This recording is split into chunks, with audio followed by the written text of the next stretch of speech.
L'ortie est une plante dioïque. C'est-à-dire qu'un pied avec que des fleurs mâles, un pied avec que des fleurs femelles. Moi, le moyen technique que je me suis créé à l'époque, c'est que les femelles sont plus dans les rondeurs. C'est plutôt, voilà, c'est arrondi, ça tombe comme ça. Puis c'est plus fin. C'est plus fin, alors que là, c'est un peu plus gros et c'est dressé vers l'infini et l'au-delà. À ne pas confondre avec le lamier blanc. Le lamier blanc qui fait des fleurs blanches en gueule de loup, là, bilabiées, que certains appellent ortie femelle ou ortie blanche. Mais le lamier blanc, c'est pas une ortie, c'est un lamier. Ortie mâle ou ortie femelle? Ah ben on ne sait pas. Il n'y a pas de fleurs, on ne sait pas. Là, pour cette ortie, on n'a que des étamines, c'est-à-dire des organes mâles. Et là, on n'a que des pistils, des organes femelles. Si vous voulez des graines, parce que les graines d'ortie se mangent, il faudra privilégier les endroits où il y a des orties femelles. Parce que c'est les fleurs femelles qui vont donner les fruits et les graines. Bientôt, quand les fleurs seront terminées, ce sera le moment optimal pour récupérer les racines. Parce que vous vous rappelez, l'ortie, elle fait des rhizomes. Des rhizomes sont des tiges souterraines. Donc quand la graine germe, hop, il y a des petites racines qui se font. Et ensuite la tige qui trace sous le sol.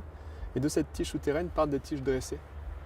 Donc une ortie, un pied, une maison, va donner beaucoup de tiges dressées, donc d'ortie mâle ou d'ortie femelle. Pour récupérer les parties souterraines, on attend que les plantes aient terminé leur cycle. Si elles sont en train de faire leurs fleurs, leurs fruits, leurs graines, elles puisent un peu dans les parties souterraines. Quand elles ont terminé, c'est comme si tout allait se concentrer dans les racines. Les racines sont utilisées pour les problèmes de prostate. Les débuts d'hypertrophie de la prostate avec les débuts des symptômes qui sont liés. Donc problème à uriner, problème à avoir des érections, envie d'uriner fréquente.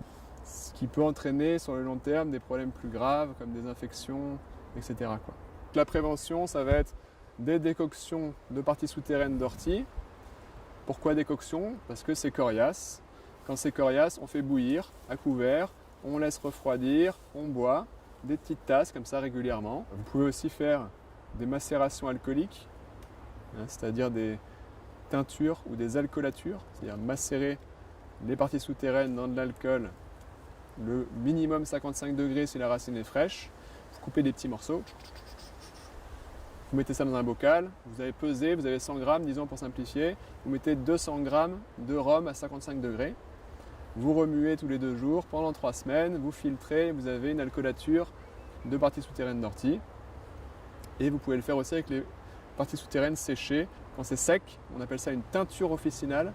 Et on met pour 100 grammes, 500 grammes de vodka. Au bout de 3 semaines, 1 mois, on a remué tous les 2 jours, on filtre, on a notre petit flacon, on est content et on prend quelques gouttes diluées dans l'eau. Ah, c'est pas fini. Propriété médicinale de l'ortie. Très connu pour soigner les problèmes ostéo-articulaires. C'est à la fois anti-inflammatoire et diurétique. Comme le frêne. Donc on peut faire un mélange. On peut faire ortie-frêne si on a ces problèmes-là. Là, si vous venez avec votre faux, faucher ce parterre d'ortie, sachez que dans 3 semaines, il y aura des jeunes pousses qui se rapprocheront du goût des jeunes pousses printanières.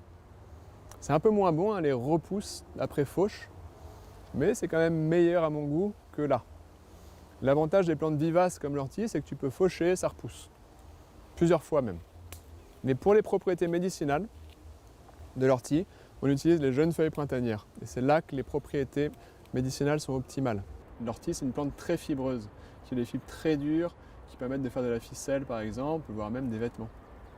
Parce qu'il faut savoir que l'ortie, en plus d'être très bonne pour le sol, d'enrichir le sol, elle abrite des insectes, elle abrite des petits animaux. D'ailleurs, quand vous cueillez de l'ortie, faites bien attention avant de la mettre dans le sac, de la secouer un peu, de regarder si elle n'est pas recouverte d'insectes. Ce que vous pouvez même faire, c'est cueillir de l'ortie et ensuite poser votre cueillette, vos feuilles sur une table, quelque part. Vous attendez une demi-heure, 1 heure, vous allez voir, il y a plein d'insectes qui vont partir. Et puis quand ils seront tous partis, vous les récupérez. Qui a déjà mangé de l'ortie crue? Déjà on prend par en dessous, en prenant par en dessous on se pique moins parce que les poils ont tendance à être dirigés vers le haut. Je prends voilà, les têtes quand il n'y a pas de fleurs parce que quand il y a les fleurs je trouve que le goût est encore moins sympa. Et c'est la partie la plus tendre et la plus délicate au goût. L'avantage quand on prend les têtes c'est qu'on n'a pas un deuxième travail à faire chez soi. On peut même manger la tige qui est très tendre. On mange tout en fait. Si vous preniez une plus grande partie de la tige, chez soi il faudrait enlever les feuilles. parce que la tige, elle va être fibreuse plus basse. Donc là, vous allez goûter, mais si vous aimez le poisson, si vous aimez les goûts un peu poisseux, un peu amers, vous allez peut-être adorer. D'ailleurs, on peut faire... Aïe, je me suis piqué. Bon, là, peux me piquer les doigts. Par contre, je ne me piquerai pas la bouche en faisant ça. Là, je fais la petite boulette. Voilà, je la roule entre les doigts. La garantie, ça pique plus. La preuve, ça pique pas.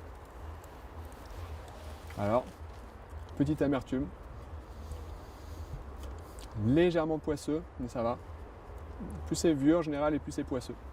D'ailleurs, on peut faire des recettes pour donner un peu le goût de poisson.